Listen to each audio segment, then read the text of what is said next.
Good evening, everybody. You're all very welcome to Underground Cinema.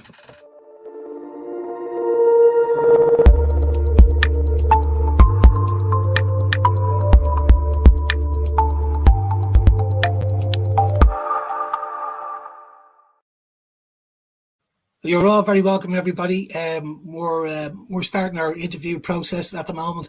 With the film festival is coming up very shortly. It runs from the 8th of September through to the 10th for 3 days, with over 100 independent films being screened over those 3 days.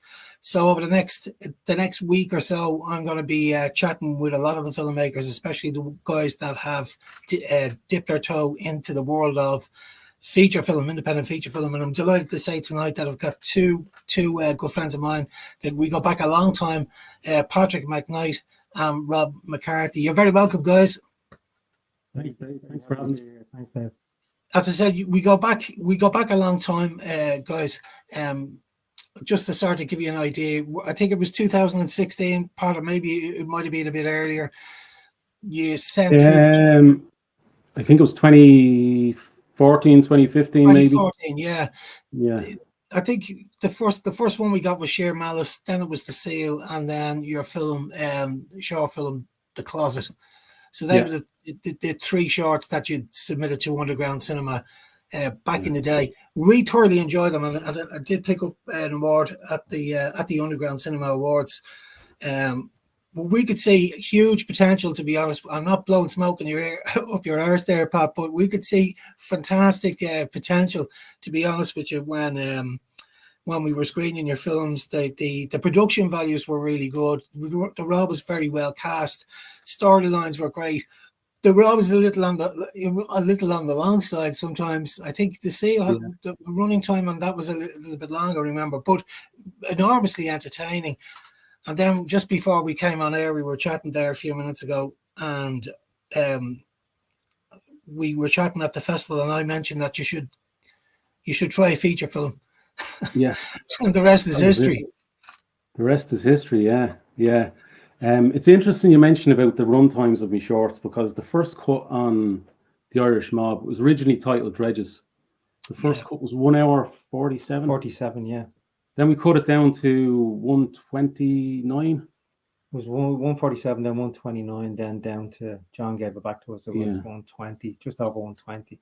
And then we just pushed it up a bit. No, it was 71 minutes, and we managed just to push it up. He scaled it back totally. Yeah, that's correct. Yeah.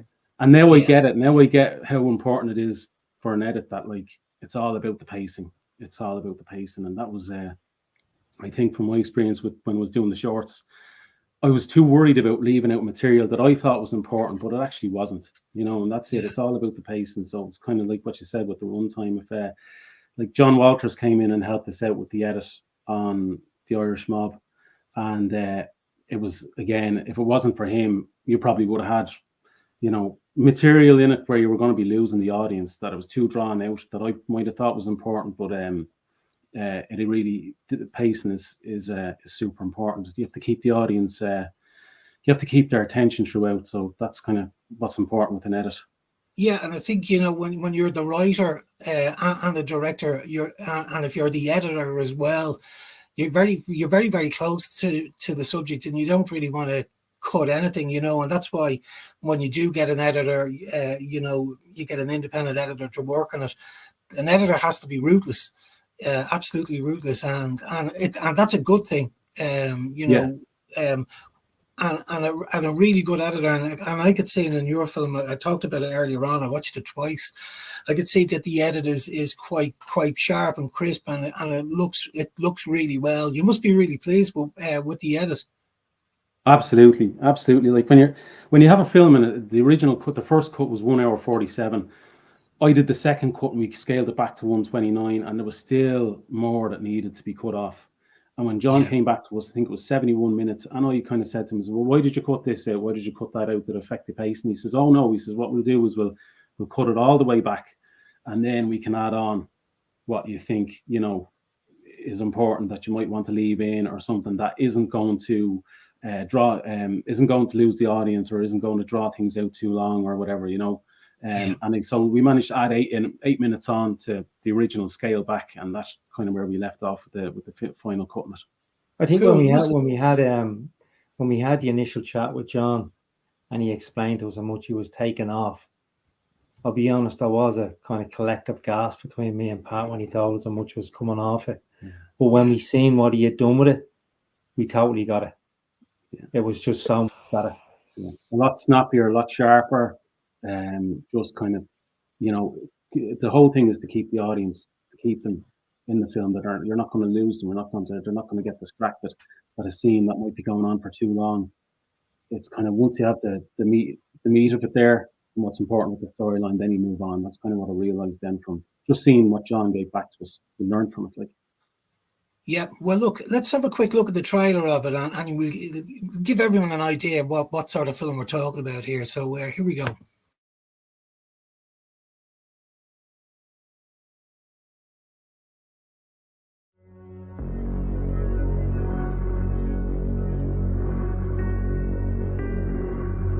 My name is Valentino Fagan. I run Dublin City. Val Fagan, henceforth our #1 target. Fagan operates the Irish end of a drugs distribution network for these two, the Corrigan brothers. We need to get back onto the South Americans to get a new and bigger consignment, but we need to get the funds together.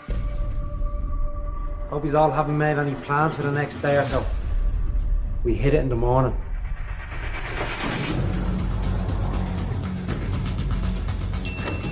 Did it come around to let the guy know the gates. Understand?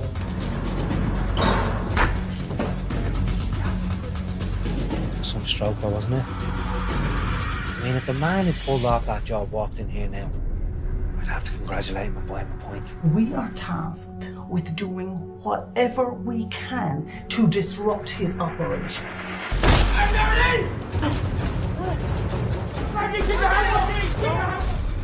Do you seriously think that the reign of the great Val Fagan is going to last forever? It's only a matter of time before someone smarter and more dangerous comes and takes you out. Fagan! Slit his throat! Tune up and do what needs to be done. If he wants a war, we'll bring it to him.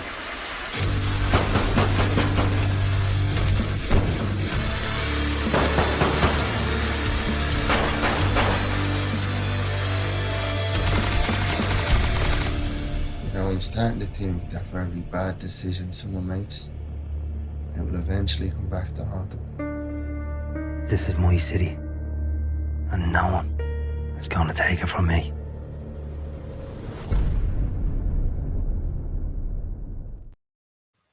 It's a great trailer, guys. Thanks, Dad. Thanks. That was shot at the very start or that was edited at the very start of COVID. Yeah. I think At I the had very it on, start.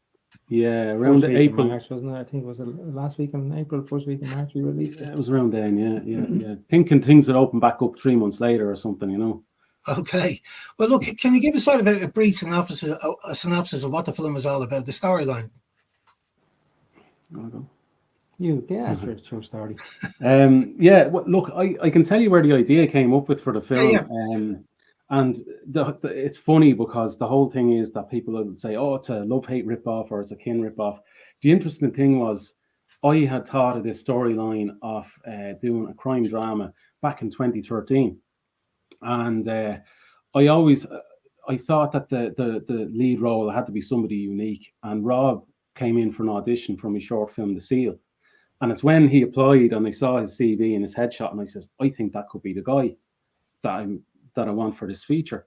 And when Rob came in to do his interview or his audition for The Seal, I remember afterwards I pulled him up outside and I said, look, I was wanting to talk to you. I have this idea for a feature film that I want to do.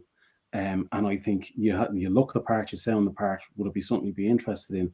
And ever since then, we talked about it. We had a couple of different, we had a couple of different ideas. And then it was around 20, and the whole thing was I kept pushing it back, thinking, I don't know if I'm ready yet. I don't know if you have the funding or the money to get this done. And in fairness, was Rob kind of said, look, why don't we just go and start it? Why don't we just go and get it going? That was October 2018.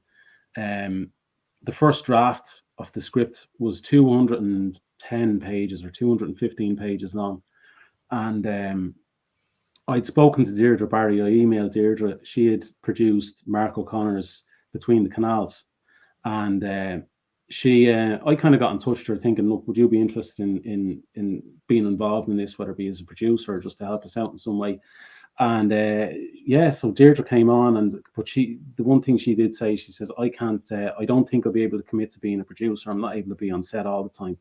And so I had said to Rob, I said, look, I need somebody who is as passionate, has as much passion about this project as I do, and I think you do. Would you be interested in being the producer?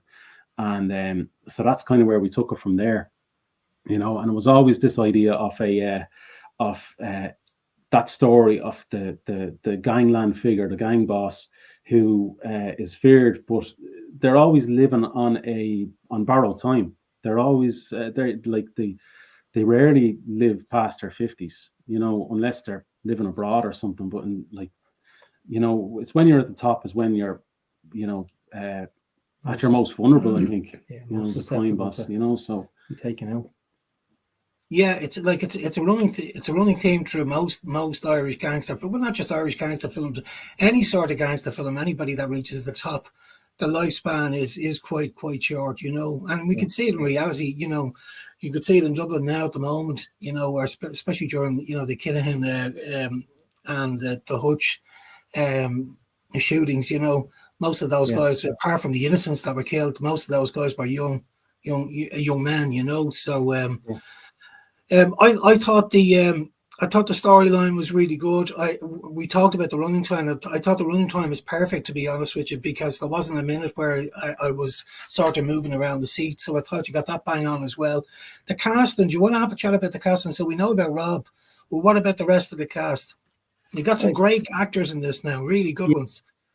I think when the casting process started, I just come out of Bow Street, so I would have known a lot of actors through Bow Street, and networking and talking to the people who were in Bow Street, we decided to put an open casting and open her up. And I think we had 250. We cast 263 applied, and then we brought it down to 64 and brought the 64 in for audition. And to be honest, Dave, the level that we got coming in the door for the auditions, we could have made 2 films with the level of how good they were. And it came down to literally, there was 3 of us that were voting on each part, and when it came down to picking the cast, there was 2 or 3 for the one part, and it was a case of back and forth, and it came down to the slightest detail. And we generally picked as well, we generally cast on, when they came into cast, we generally cast on personality first. Can we work with these people? And then the talent.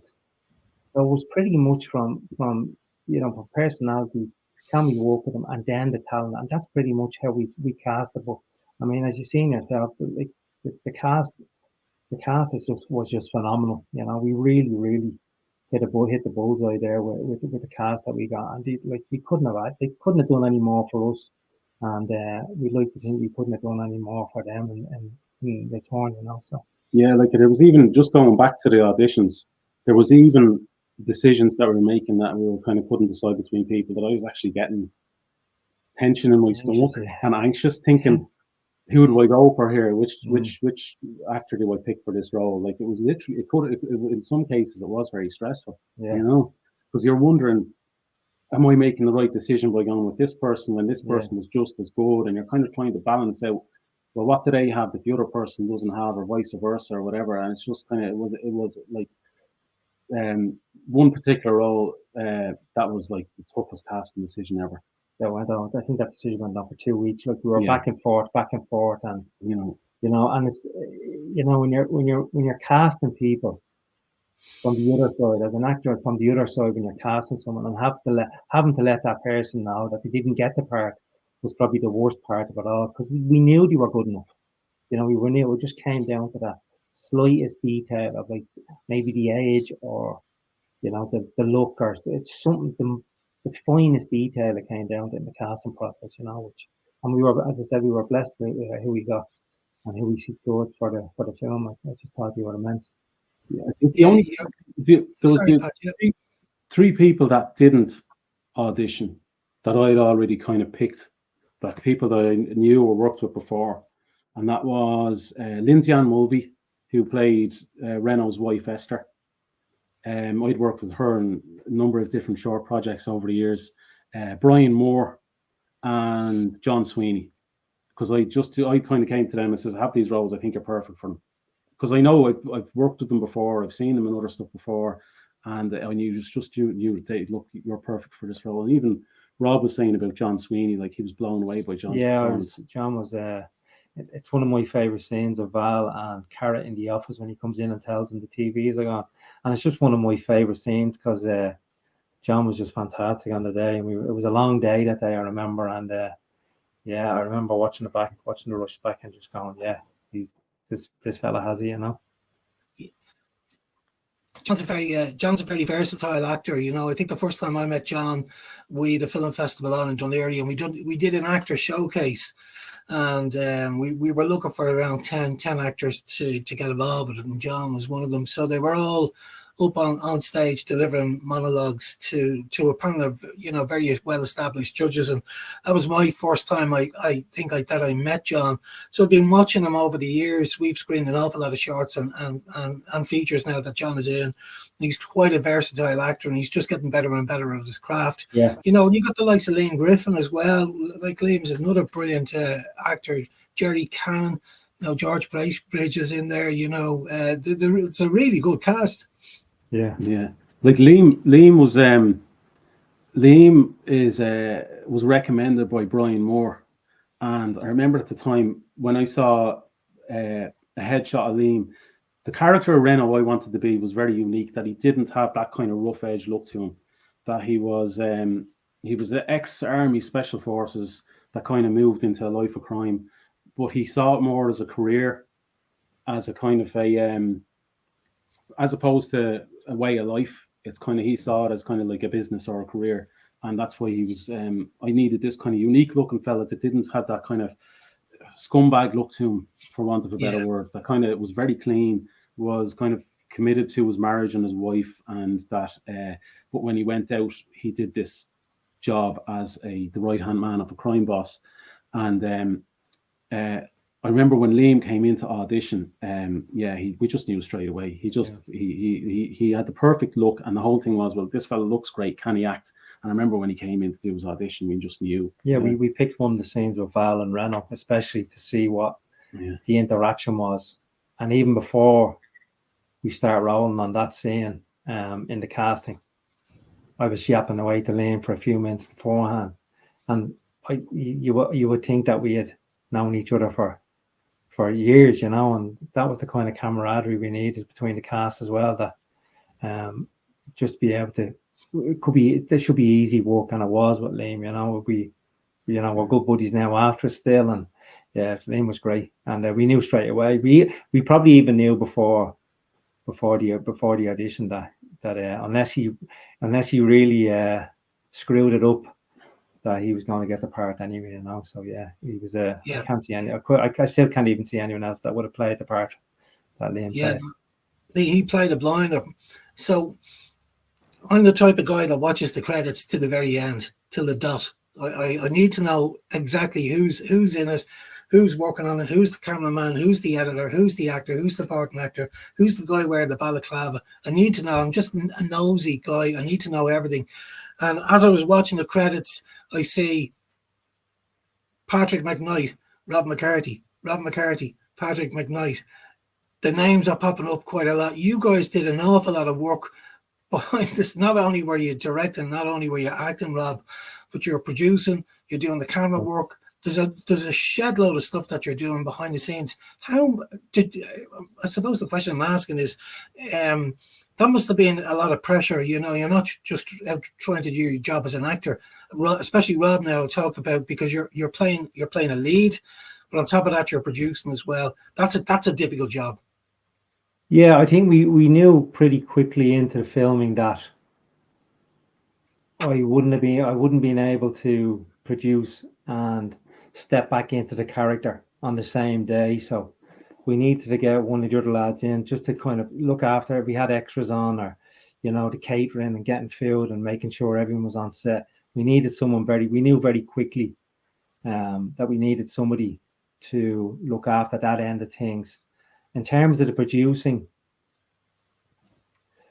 when Pat asked me to come on board, it was a case of just research, and making sure that I had every box ticked, because the last thing I want, especially when you're asking people to come on board and give their time, and when you have no budget base and you're asking for them to do this not for free, but like give their time and their craft up to help us out with this, is to make sure they go home, they arrive and they know straight away they're respected, and they go home knowing they've been respected. So that was a big thing for me. And then dealing with the prison service and the Gardaí for the permits, locations, vehicles, and that was. Well, it was a case of like we filmed in blocks of about a week, 2 weeks, and then we'd stop, regather, regroup, plan again for the next block of filming. So it was something I learned a lot from it. Like there's no course I could have done that would have set me up to learn what I did from making the Irish Mob as I'm producing it. But it was definitely a case of I knew very quickly that I couldn't step into this character and then step back off after a couple of hours and put the producer hat on and then back in again before the end of the day. And I knew very quickly I couldn't do that. So it was a learning curve. It was something that, as I said, it's not a course that I would have been able to do that to gain the experience from what I gained from the Irish Mob. So it was something that will stand with me going forward for sure. And I just say to anyone out there as well that's thinking about making a feature or delving into it, surround yourself with the best possible people you can. And if you have a plan, just see it through. Have a plan from A to Z, and you will get it done. I mean, I remember having a chat with a guy shortly beforehand. We started filming the Irish Mob, and he's a very nice guy, but I could see his eyes glazing over very quickly when we said we had no budget. And there's this kind of famous saying now: you never make an Irish feature film for the price of a second-hand car.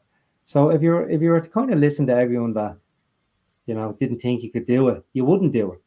But just look around. There's enough people out there that'll help you. I mean, we got so much help from the councils, Lynn Daly in Dublin City Council, the Gardaí, Prison Service. They could not do any more for us to help us with this project. And as much as we put our heart and soul into this, we wouldn't have got it made without. I know it's a bit of a cliche, but we're out to help of not just the cast, but the likes of the councils, the Gardaí, Prison Service, people who gave us their pubs, their houses, their cars, their Range Rovers.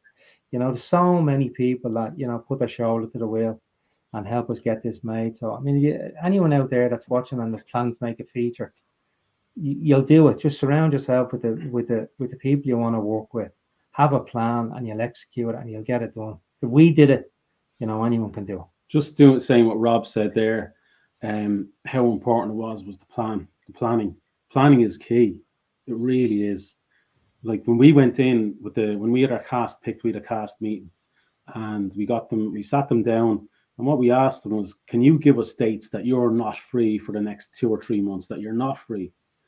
And they kind of saw, oh, look, I have a wedding this weekend, or I have something, or I'm away for a couple of weeks here, whatever. And I says, grand, but if we give you a bit of notice, 2, 3, 4 weeks notice that we need you filming for this day, they kind of say, oh yeah, that's no problem. I said, okay, so basically you're each given a calendar, draw an X as to the days you're not free. And we did the schedule that way, as opposed to saying, oh, are you free next Saturday? We asked, when are you not free? Yeah.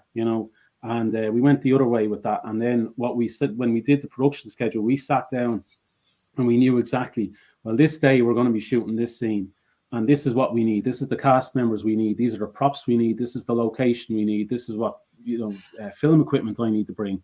There was all this kind of stuff that we had listed, so we knew going from day to day, okay, this is what we need for the next day. This is what we need to prepare for. Like planning. Yeah. I have to say, planning is so important. Planning is so important. And another thing that you just mentioned about the other taking on a couple roles. I did all the camera work, all the main camera work on that myself. And prior to doing to any other short that I've done before, I just did a shot list. This was the first time I did storyboards, and I have to say that it just made it so much more. it's more for the cinematographer to understand that, like, they could be matchstick man drawings, but once the cinematographer understands them, like whatever way the camera's moving, or whatever way what actors are in the scene, or how you're going to do your blocking or whatever, once you understand that, like, that made the job so much easier, rather than just looking on a list of shots to say, okay, medium, close up here, camera pushes in, whatever, and you're kind of thinking, oh, but when you see it in a drawing, it makes so much more sense to you. You're kind of more prepared on the day for shooting. Yeah, I agree 100% with you, with regard to surrounding yourself with the right people, because at the end of the day as well, you're going to save yourself an awful lot of time as well, because time is money, to be honest with you, in some cases where, the last thing you want to be doing is end up doing pickup shots, which is going to cost you even more money. So you surround yourself with the right people, the right attitudes, and you're right, and that's the right approach as well when it comes to casting. It's not just about being a really good actor; it's also being a team player. Will this actor work well with everybody else on set, including the crew and the director? We've all come across a lot of prima donnas over the years. They might be really good actors, but they could be really difficult to work with, on set, and that only creates tension, a bad atmosphere, and just a general bad experience overall. Yeah. So I think what you guys did is absolutely 100% right. You handled it brilliantly from the start. Pick the right people. Get the right actors, not just because they're good, but they're also team players. I think that's really important. Your sound design was really good as well, and your visual effects are quite good as well. I know you did some of the effects, Pat. The sound design, the score is great as well. I'd have to tip my hat off to you on that. Really good. That was Damien Walsh. Yeah, Damien I've worked with a few times on previous shorts that I've done. And I remember just touching base on them at the time. Kind of, I can't remember, had we wrapped at that stage when I touched base on them. I know. Do you know it was? Yeah, we had wrapped, and he did the music for the trailer. I met up with him, and he did the music for the trailer. And I kind of explained to him, look, this is the budget that we've been working off. Like Damien has gone on, to great things now in music. From when we first initially started working together, and when you're kind of going to him looking for, not what he would get paid on a professional production, but his attitude was, he said, look, I've worked with you before, and I really enjoy your work and really enjoy working with you, so I'm happy to do this for you. And just kind of, we'd give guidance as to the tempo of a particular kind of music that we were looking for whatever scene. I remember the opening track as well, the score, the mute, like Damien did that in the opening credits. He did that, and I remember when he did it and he sent it to us. So who's singing? And he says that was me. Yeah, he was the one singing in it. Yeah. Just he really did that kind of gritty vibe to it, and he knew straight away when he saw the film, when he saw the cut of the film, that he knew that kind of genre of music to go for, that grittiness, that kind of rough kind of dark drama edge to it. Yeah, we talked about it before we came on air earlier on, but we were talking about COVID. So, and I was trying to put a positive onto a negative. On what I was saying earlier on was before we went online, is that I've seen a big difference in a lot of the films that have been made during lockdown. So the films that were underground cinema, it's a bit like what you were saying earlier on, Pat. When COVID hit in 2020, it was March, we were in the Royal Marine Hotel screening down in the Royal Marine. Within days, the country was being locked down. This was St. Patrick's Day. So I remember very well on the news, they said the restrictions should be lifted on April 20th. I remember that date very well because that's my birthday, and it was my 50th birthday, and I can remember saying, this is great. I'll be able to get out and celebrate my 50th. Little did we know, 2 years later, I'm still locked in the house. So we didn't know whether we made the decision to we didn't know whether we could continue with the live screenings or not.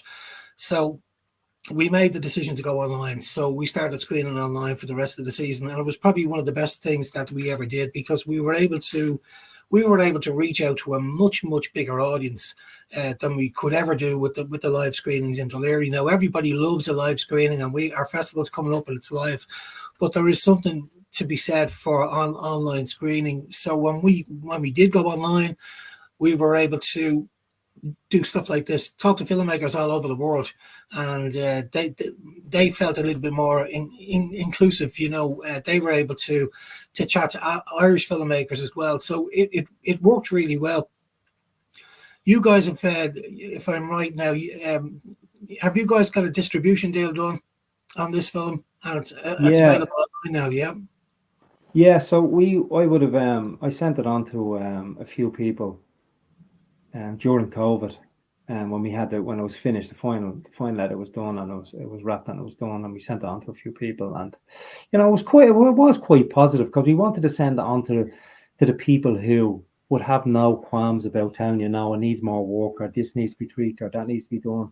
So we sent it on to specific people, and it was actually, I had met Lance Daly while I was in Bow Street, and Lance got back to me saying he'd really enjoyed it, and asked what were we going to do with it going forward. And I was telling them what was happening, and we were obviously, with the industry stalled. So in fairness to Lance made an introduction to Patrick and Wildcard, and in turn Patrick introduced us to Owen Burke in 101 Films UK. And from then on, we had some meetings last year, and he spoke to his partners in London and the US, and they liked it. And with a couple of tweaks, obviously, Pat mentioned earlier on about the original name on it was Dredges, and the artwork, as you see behind myself and Pat, was changed to the current artwork, as you see, and the name was also changed from Dredges to the Irish Mob. And we signed a deal last November with 101 Films UK, and it was released on March 14th this year on all major streaming platforms. So it's out there at the moment, and as far as we understand, it's doing as well as we hoped for. Fantastic, especially for a first-time feature, Rob. I mean, as a first-time producer, to achieve that's something else. Well done. Yeah, it was definitely when I remember going to bed on a Sunday night on March 13th and waking up on March 14th, and people were sending me screenshots of the film and the reviews and stuff, and it was a kind of a pinch me moment that we went from a couple of lads with an idea to going to make it, and then making it, and then getting it distributed. It's something that we probably never envisaged, but it was a great result in the end, and it's just testament to the hard work that everyone put in, and especially this man beside me who, in hindsight, I probably the producing and the acting was probably the easy part compared to the amount of work that Pat was doing, because I spent a lot of days over here with Pat when he was doing post work on the post production, and all I could do was just sit watching Pat work while I sat drinking tea and eating biscuits, and I'm sure Pat wanted to tell me to get the hell out of the house more times than that, but yeah, it's testament to the hard work everyone put in, and as I said, especially this man beside me for the amount of work he's put into it. Pat, like this is your first time doing a feature. How would you describe the experience overall? Just like raw, like I did a ton. Like I'd say the majority of the post production work I did. Like I did the first two edits, and then John Walters cut it down, and then we had to look at visual effects. I did that. Had to look at as well as that. This was kind of, we spoke about it before we went live.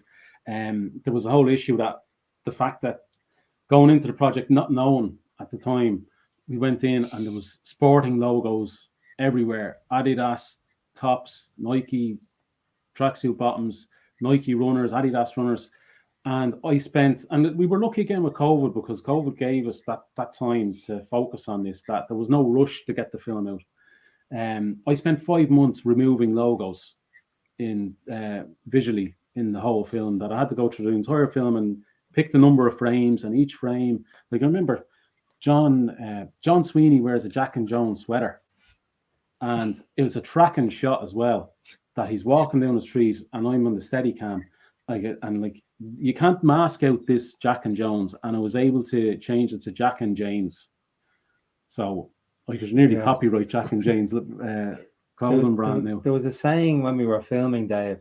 You know, someone said something. You know, we had. I think I was speaking about this earlier on to you. When each of us, there was only 3 or 4 of us on set, so we had 3, 4, 5 different jobs. Anyone could have 3, 4, 5 different jobs at any given time during the day.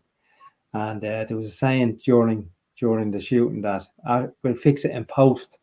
And it became a bit of a motto halfway through filming, you know, when someone would pick something up and say to us, like me, I'd look at it and go, we fix it in post. But never did we believe that saying would how much was fixed in post is unreal.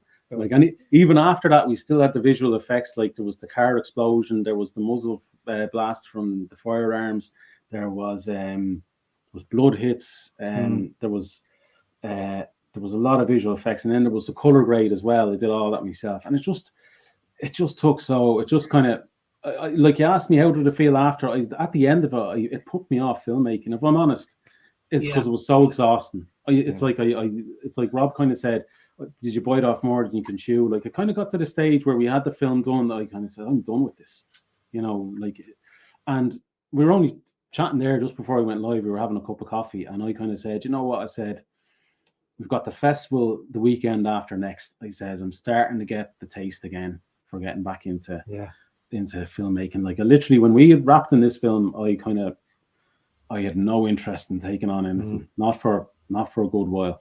And I have to say as well, Dave, I mentioned earlier on about that guy, in jest, may I add, that said to me, you'll never make a feature film in Ireland for the price of a second-hand car. That guy actually reached out to me after he watched it and said, you know what, I was wrong.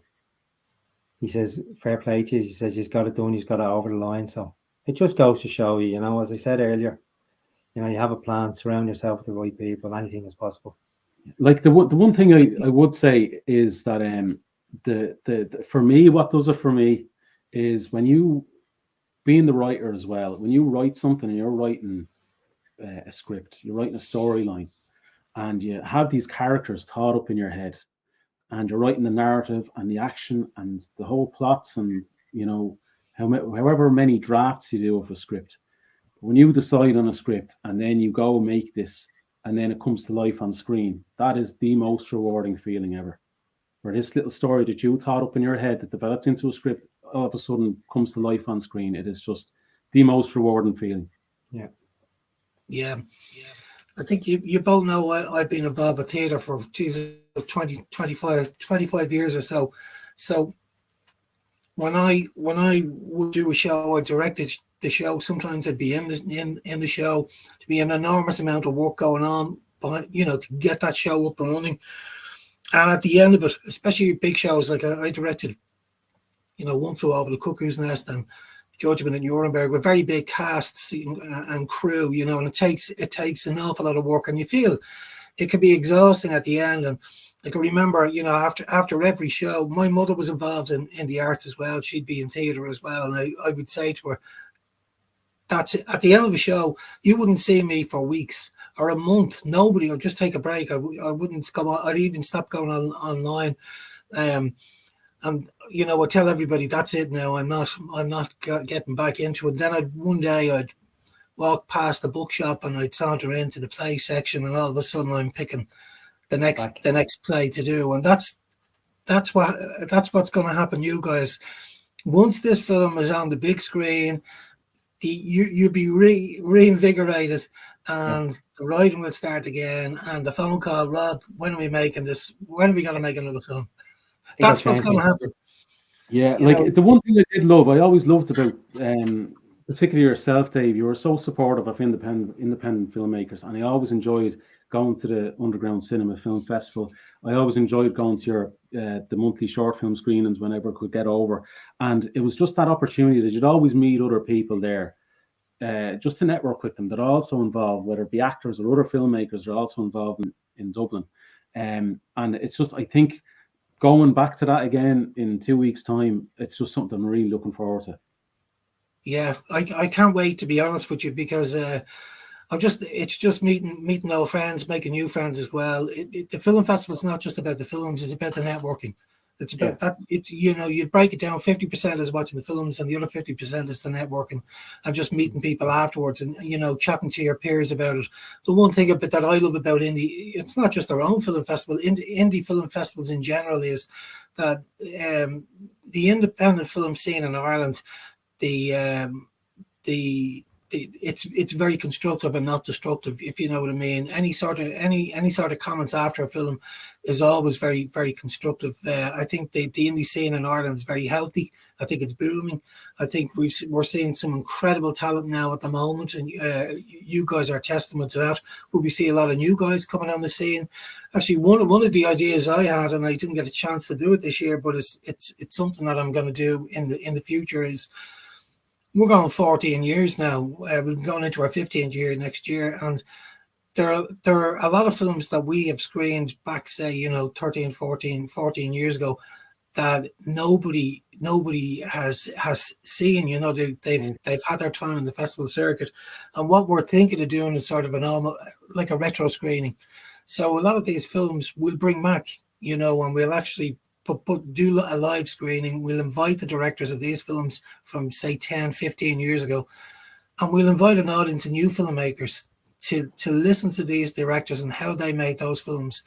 Like, the times were so different. An edit studio was usually in Temple Bar, and you'd be paying through the nose. Now it's done in your bedroom. Yeah. That's how much it's changed. So I'm really looking forward to it over the 3 days in September. So listen, guys, I'm gonna work 40 minutes yapping away here. I really enjoyed it. I think it's a great film. I'm delighted that you got that distribution deal. That's fantastic news. Have you got anything else in mind? Well, like I said, I'm only getting the taste back in it, So I have a couple of ideas. I shot a kind of like a proof of concept trailer for a web series last year. I have a couple of ideas for short films as well that I've spoken to Rob about. I've spoken to Liam Griffin about. But at the minute, like, it's kind of I'll see what happens. See what happens. I definitely think by going to the festival, it'll give me my appetite back to venture back into that world of independent film. I think it'll definitely happen, Dave. I think we'll. Fantastic. Well, look, I might have to come out of retirement and start acting again, so you might want to give me a shout. Absolutely, Dave. All right, guys. Listen, thanks, Pat and Rob. Listen, thanks so much for joining us tonight. We look forward to seeing you over the weekend and catching up and having a few drinks and a few laughs. And we're going to really enjoy watching the feature film on Saturday night. So that's on the 9th of September, Saturday night at 8:30. And you can get tickets online at underground-cinema.com, or you can get your tickets front of house as well. Okay, guys, thanks a million for joining me. Thanks very much. Thanks for having us, Dave. No problem. Take care. See you. All the best. Bye.